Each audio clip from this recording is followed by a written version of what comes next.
সিডির merit list প্রকাশিত হয়েছে।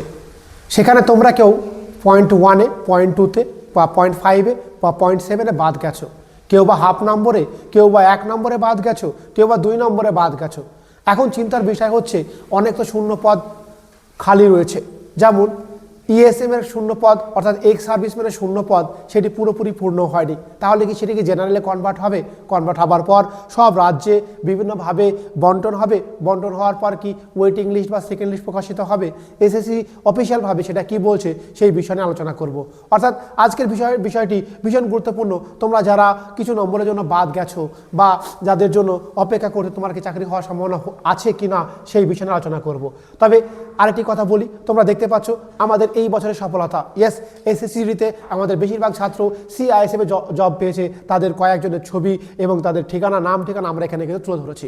আমরা তাদেরকে প্রথমত কনগ্রাচুলেশন জানাই। তারা সত্যি হকদার, তারা অনেক কষ্ট করেছে, মেহনত করেছে। হয়তো আমরা তাদেরকে সামান্য গাইড করেছি। কীভাবে গাইড করলাম? আমরা গাইড করলাম তাদের যে দুর্বল জায়গাগুলি কঠোরভাবে আমরা অ্যানালাইসিস করেছি এবং শুধু সেই জায়গাগুলি মেরামত করেছি। বাকি কষ্ট, বাকি মেহনত, পরিশ্রম তারাই করেছে, আমরা শুধু পথের দিশা দেখেছি। এবার তোমাদের জন্য ইয়েস, তোমরা যারা এসএসসি জিডিতে ফেল করেছো, ইয়েস 1 নম্বরের জন্য মেরিট লিস্ট আউট হয়েছো, তাদের জন্য সুখবর।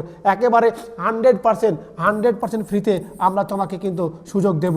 একেবারে না ভর্তির সময় টাকা লাগবে, না খাওয়া দাওয়া পড়াশোনার টাকা লাগবে, কোনো কিছু টাকা লাগবে না বা খরচ লাগবে না। আমাদের এইটা নদিয়া জেলার সেই বিখ্যাত আইকে স্টাডি ফোর্স একাডেমি, যেখানে রয়েছে ডিজিটাল ক্লাসরুম, অত্যাধুনিক থাকার জায়গা এবং সব কিছু সুযোগ সুবিধা পুরোপুরি ফ্রিতে দেওয়া হবে। কেন দেওয়া হবে? কারণ আমরা চাইছি তোমাদের এই দুর্বল জায়গাগুলো খুঁজে খুঁজে, আমাদের বিশ্বাস আমরা তোমাকে চাকরি পাওয়াতে পারবো এবং চাকরি পাওয়ার পর ডোনেশন নেব। ইয়েস, একদম ঠিক শুনেছো, যদি চাকরি পাওয়াতে পারি তবে ডোনেশন নেব। এই সুযোগ কিন্তু আর বেশি দিন তুমি পাবে না, মাত্র 7 ডেজ সুযোগ থাকবে। তাই তুমি এখনই তোমার তল্পা সহ এখানে চলে এসো এবং সরাসরি অ্যাডমিশন নিয়ে যাও। অবশ্যই আনার সময় তোমাদের ভোটার আইডি কার্ড, মাধ্যমিকের ডকুমেন্টস এবং ফেল করা সার্টিফিকেট এবং আরও অন্যান্য কিছু কিন্তু আনতে হবে। বাকি কি বিস্তারিত জানার জন্য আমাদের এই নম্বরে ফোন করতে পারো, আমার সঙ্গে যোগাযোগ করতে পারো। তো চলো, এখন ঠিক কী ঘটনা ঘটেছে এসএসসি জিডির সম্বন্ধে তোমরা দেখতে পেলে। আমাদের সফল ব্যক্তিদের জন্য অবশ্যই কনগ্রাচুলেশন জানাও।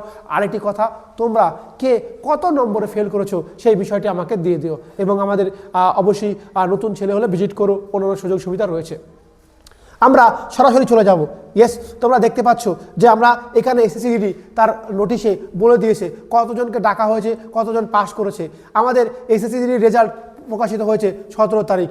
একদম ঠিক শুনেছ, 17 তারিখ। সেখানে পরিষ্কার লেখা হয়েছে কতজনকে ডাকা হয়েছে মাঠের জন্য। মাঠের জন্য ডাকা হয়েছে 3,94,921 জনকে মাঠের জন্য ডাকা হয়েছে। আমরা এটাকে একটু বড় করে নিচ্ছি, তোমাদের বুঝতে সুবিধা হয়, সেই ক্ষেত্রে আমরা দেখে নেব। তোমরা দেখে নাও সরাসরি আমাদের তোমাদের সামনে স্ক্রিনে ভেসে উঠেছে। আমি আর একবার তোমাদেরকে দেখাই যে বিষয়টি কী হয়েছে। দেখো, 3,94,000 জনকে মাঠের জন্য ডাকা হয়েছে। তাদের মধ্যে 40,000 ফিমেল রয়েছে এবং এই মেল রয়েছে 3,53,000 এবং তাদের পিএমটি পেড হয়েছে। এবং তোমরা দেখতে পাচ্ছ the result of PMT declare করা হয়েছে 13/10/2025 এবং মেডিকেল ভেরিফিকেশন এইসব হওয়ার পরে একেবারে 53,690টি পদের জন্য ঠিক কতজনকে ডাকা হয়েছে আমরা একবার দেখে নেব। তোমরা দেখো যে 53,690-এর মধ্যে মেয়েদের জন্য শূন্যপদ ছিল 5,370 জন, কিন্তু ডাকা হয়েছে 4,932 জন। তাহলে আরও 400 ক্যান্ডিডেট গিয়ে কিন্তু 400 মেয়ের সিট কিন্তু ফাঁকা রয়েছে। কেন ফাঁকা রয়েছে সেই বিষয়টা নিয়ে আলোচনা করব। তাদের কি ওয়েটিং লিস্ট আসতে চলেছে সেই বিষয় নিয়ে আলোচনা করব।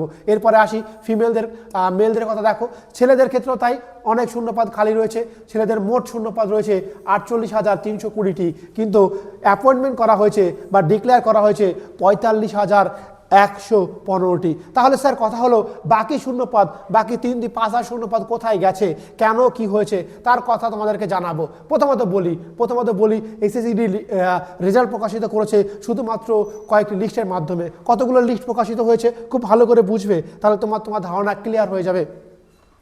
List number 1, yes, list 1, 2, 3, 4, total 4টে লিস্ট প্রকাশিত করেছে। এই 4টে লিস্টের মধ্যে তোমার নাম আছে কি না সে তুমি অবশ্যই কমেন্ট সেকশনে কমেন্ট করে জানাও। এবং যদি লিস্ট নাম্বার 1-এ থাকে তাহলে তোমার একেবারে তুমি ফিমেল ক্যান্ডিডেট রয়েছো এবং 4,817 জনের মধ্যে একজন, অর্থাৎ সৌভাগ্যবান, তুমি চাকরি পেয়ে গেছো। যদি লিস্ট নাম্বার 2-তে থাকে তাহলে তুমি সৌভাগ্যবান যে একেবারে ঠিক শুনেছ 43,296 জন ছেলেদের মধ্যে একজন সৌভাগ্যবান ছেলে কোনো না কোনো ডিপার্টমেন্টে সিআইএসএফ, এসএসবি আর আইটিবিপি, আসাম রাইফেল এই ধরনের কোনো না চাকরি তুমি পেয়ে গেছো। নাম্বার 3, যদি লিস্ট নাম্বার 3-তে থাকে তাহলে কি বিষয়, এই গল্পটি একটি ভালো করে বোঝো। লিস্ট নাম্বার 3-তে 2003 জন ক্যান্ডিডেট কি করা হয়েছে, লিস্ট দেওয়া হয়েছে। সেখানে এদেরকে আবার রিচেক করা হবে, কারণ মেডিকেলে প্রবলেম হয়েছে বা কোনো রকম কোনো বিশেষ করে ঝাড়খণ্ডে কিছু জায়গায় সমস্যা হয়েছে বা কোনো ডোমিসাইলে সমস্যা হয়েছে, তাদেরকে রিচেক করা হবে, অর্থাৎ তাদেরকে আবার ভেরিফাই করা হবে কিছু প্রসেস। এই ভেরিফাই কমপ্লিট হলে তাদের কাট অফের নম্বর যদি থাকে তাহলে তারা আবার কিন্তু চাকরি পাবে। অর্থাৎ এদের জন্য শুধুমাত্র 2003 জনের জন্য কিন্তু সেকেন্ড লিস্ট বা ওয়েটিং লিস্ট যেটাকে তোমরা বলছো সেটা কিন্তু প্রকাশিত হবে। কিন্তু কিন্তু কিন্তু কথা হলো যে স্যার আমরা যারা বাদ গেলাম পয়েন্ট 1 পয়েন্ট 2 তাদের কি সুযোগ থাকবে? না, তাদের কোনো সুযোগ থাকবে না। অর্থাৎ এই 4টে লিস্টের বাইরে যাদের নাম রয়েছে তাদেরকে আর কোনোভাবেই ডাকা হবে না। আমি কেন ডাকা হবে না, কোথায় লেখা আছে সেটা আমি তোমাকে দেখাবো।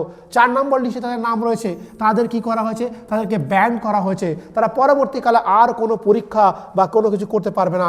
আমরা দেখে নেব ঠিক কোথায় লেখা আছে, তুমি একেবারে খেয়াল করে দেখো ভালো করে।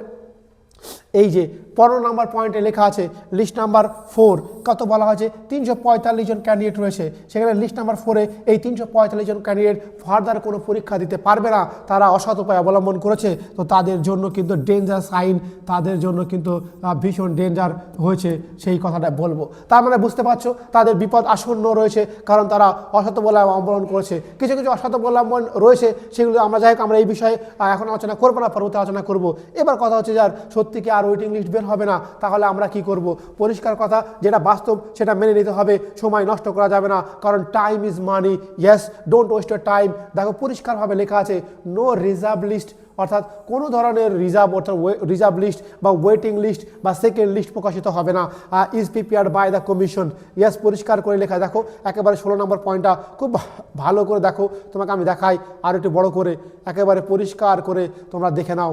এই জায়গাটা ভালো করে দেখলে বুঝতে পারবে যে এই জায়গাটা তোমার কি হয়েছে। তার মানে বুঝতে পারছো, তাহলে স্যার যে শূন্যপদগুলি ফাঁকা রয়েছে সেগুলি কি হবে, পরিষ্কারভাবে তারা বলে দিয়েছে।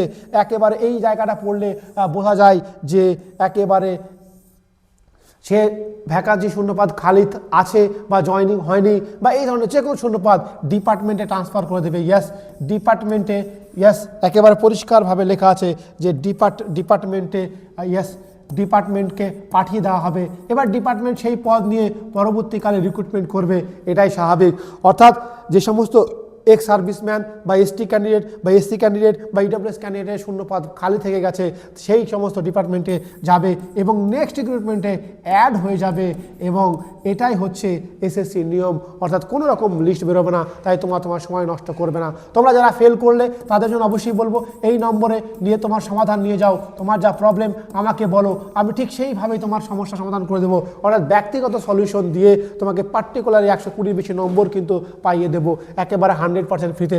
যদি আমরা আমার কথা রাখতে পারি, অর্থাৎ তোমাকে সফলতা করাতে পারি, যদি চাকরি পাওয়াতে পারি, তবে টাকা নেব, নচেত নেব না। এই সুযোগ কিন্তু বারবার পাবে না, মাত্র 7 ডেজ থাকবে। জয় হিন্দ দোস্ত, তুমি বন্ধুদের মধ্যে শেয়ার করে দাও। আজকের ভিডিও এই পর্যন্ত।